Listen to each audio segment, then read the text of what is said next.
প্রিয় বন্ধুরা, Suvendu Das tutorial YouTube চ্যানেলে তোমাদের আন্তরিকভাবে স্বাগত জানাই।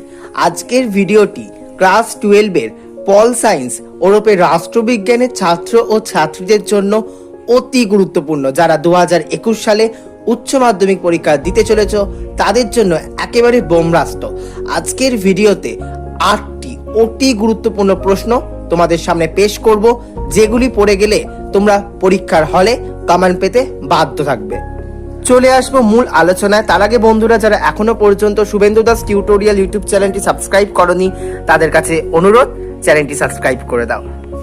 উচ্চ মাধ্যমিক রাষ্ট্রবিজ্ঞান সাজেশন 2021, তোমাদের এমসিকিউ 24টা এসে থাকে 24 নম্বর, এসিকিউ 16টা এসে থাকে 16 নম্বর, 24 আর 16 যোগ করলে 40, এবং ব্রড কোশ্চেন 5টা এসে থাকে 8 নম্বরের 40, 40, 40, 80 এবং 20 নাম্বার প্রজেক্টে থাকে।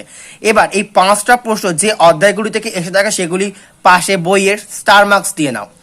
প্রথম অধ্যায়, পঞ্চম অধ্যায়, ষষ্ঠ অধ্যায়, সপ্তম অধ্যায়, অষ্টম অধ্যায়, নবম অধ্যায়, এই অধ্যায়গুলো থেকে তোমাদের কিন্তু বড় প্রশ্ন পরীক্ষায় এসে থাকে। এবার তোমাদের আমি দাগ নাম্বার দিয়ে, অর্থাৎ 1-এর দাগে কোন বড় প্রশ্নগুলি আসবে, 2-এর দাগের কোনগুলি আসবে দেখিয়ে দিই। চলে এসেছি 1-এর দাগের প্রশ্নে। 1-এর দাগের জন্য দুটি গুরুত্বপূর্ণ প্রশ্ন রেখেছি। এই দুটি প্রশ্ন যদি তোমরা ভালো করে প্র্যাকটিস করে যাও, দুটি প্রশ্নই পরীক্ষাতে কমন আসবে। মিলিয়ে নিও। তার মধ্যে প্রথম প্রশ্নটা তো আসবেই, ধরে নাও পরীক্ষাতে এসে গেছে প্রশ্নটি। এবছরের জন্য অর্থাৎ 2021-এর জন্য তোলপাড় করা প্রশ্ন। কি বলছে? আন্তর্জাতিক সম্পর্ক বলতে কি বোঝো? আন্তর্জাতিক সম্পর্কে বিকাশ ধারা বলতে কি বোঝো? অথবা আসতে পারে আন্তর্জাতিক সম্পর্ক বলতে কি বোঝো, আন্তর্জাতিক সম্পর্কে প্রকৃতি আলোচনা করো। 2+6 এই ডিভিশনে এই প্রশ্নটা আসবে 2021-এ। প্রশ্নপত্র খুললেই প্রথমেই তোমরা এই প্রশ্নটা দেখতে পাবে। বিশ্বায়ন কি? বিশ্বায়নের বিভিন্ন রূপ আলোচনা করো। এই দুটো প্রশ্ন তোমরা প্রথম অধ্যায় থেকে পড়ে যাও, তাহলে 1-এর দাগে যে প্রশ্ন 8 নম্বরে থাকবে তোমরা কমন পেয়ে যাবে। এবার চলে আসবো 2-এর দাগের যে প্রশ্নগুলি এসে থাকে, অর্থাৎ পঞ্চম অধ্যায় থেকে। পঞ্চম অধ্যায় থেকে তোমাদের পড়তে হচ্ছে মার্ক্সবাদ কাকে বলে, কার্ল মার্ক্সের ঐতিহাসিক ও দ্বন্দ্বমূলক বস্তুবাদ সম্পর্কে লেখো। দেখে রাখবে তোমরা মার্ক্সবাদের মূল নীতিগুলি আলোচনা করো। আর পড়তে হচ্ছে গান্ধীজির অহিংস নীতি ও সত্যাগ্রহ সম্পর্কে আলোচনা করো। আর তোমরা দেখে রাখবে গান্ধীজির রাজনৈতিক দর্শনের মূল সূত্রগুলি লেখো।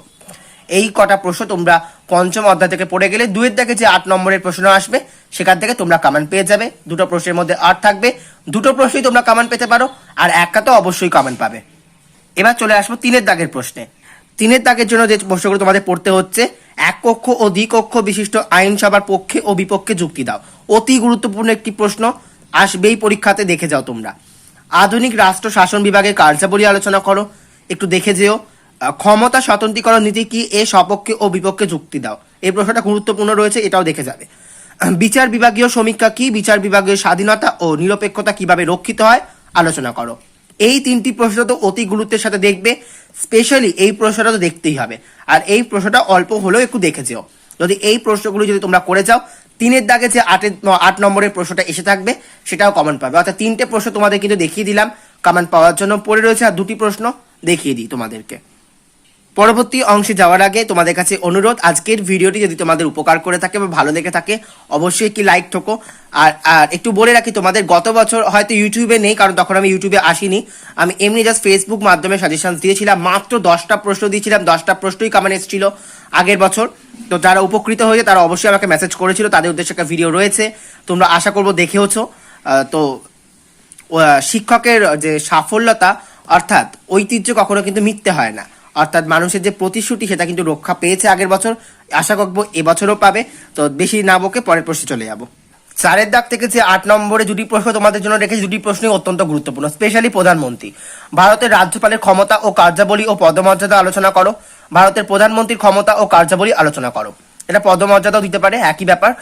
দুটো প্রশ্ন তোমাদের দেখতে হবে। এই দুটি প্রশ্নের মধ্যে নিচের প্রশ্নটা কিন্তু অতি গুরুত্বপূর্ণ। 4-এর দাগের এই দুটি প্রশ্ন পড়লে একটি প্রশ্ন কমেন্ট পাবে, আর দুটো প্রশ্ন আসতে পারে পরীক্ষাতে অর হিসাবে। এবার চলে আসবো 5-এর দাগে। 5-এর দাগেরটা একটু বলে নিয়ে তারপর বলবো। ভারতের লোকসভা স্পিকারের ভূমিকা আলোচনা করো। গুরুত্বপূর্ণ, অতি অতি গুরুত্বপূর্ণ। রাজ্যের বিধানসভায় অধ্যক্ষের ভূমিকা আলোচনা করো। পরবর্তী প্রশ্ন, ভারতীয় পার্লামেন্টের আইন পাশের পদ্ধতি ব্যাখ্যা করো। জাস্ট দেখে রাখবে এক্সট্রা কোশ্চেন হিসাবে, তার মধ্যে এই প্রশ্নটা কিন্তু গুরুত্বপূর্ণ। এক্ষেত্রে তোমাদের আমি বলি, নবম অধ্যায় থেকে, এটা কিন্তু অষ্টম অধ্যায় থেকে ছিল আর এটা সপ্তম অধ্যায়। নবম অধ্যায় থেকে কিন্তু গত বছর অর্থাৎ 2020 সালে প্রশ্ন এসে গেছে, তাই জন্য না আসার সম্ভাবনা রয়েছে। তাও আমি কিছু প্রশ্ন তোমাদের উদ্দেশ্যে দিয়ে রেখেছি, সেগুলি তোমরা দেখে নাও। কিছু অতিরিক্ত প্রশ্ন ভারতের হাইকোর্টের গঠন ও কার্যাবলী লেখো, ভারতের লোক আদালতের গঠন ও কার্যাবলী লেখো। তো এই ছিল টোটাল সাজেশনস। এবার তোমাদের আমি দেখিয়ে দিই 10টা খুব গুরুত্বপূর্ণ প্রশ্ন। 1টা, 2টো, 3টে, 4টে, এটা দেখে রেখো, 5টা, 6টা, 7টা, 8টা, 9টা, 10টা, 11টা। কেন 11টা হলো? এই যে এই প্রশ্নটা দেখতে বললাম বলে, না হলে কিন্তু 10টা প্রশ্নই হয়। তোমরা জাস্ট এই প্রশ্নটা একটু দেখে রেখো, না আসার সম্ভাবনা রয়েছে, তাও একটু দেখে রেখো। বোর্ড তো কিছু বলা যায় না, হট করে ঘুরিয়ে দিলেও কোনো কিছু নামে নেই, তো জাস্ট দেখে রেখো। কিন্তু টোটালি 10টা প্রশ্ন তোমাদের উদ্দেশ্যে আমি পেশ করেছি, খুব গুরুত্বপূর্ণ স্টার মার্কস দেওয়া যে প্রশ্নগুলো তোমাদের দেখালাম, সেই প্রশ্নগুলো কিন্তু একবারে গুরুত্বের সাথে এখনই নোটস লিখতে শুরু করে দাও, অনেক সময় রয়েছে, লিখে প্র্যাকটিস করতে শুরু করে দাও। সাফল্য তোমার দরজায় কিন্তু কড়া নাড়বে। তো আজকের আলোচনা এখানেই শেষ করছি, পরবর্তীতে আবার কোনো সাজেশন নিয়ে হাজির হব তোমাদের সামনে। ততক্ষণ সবাই খুব ভালো থেকো, সুস্থ থেকো, ধন্যবাদ।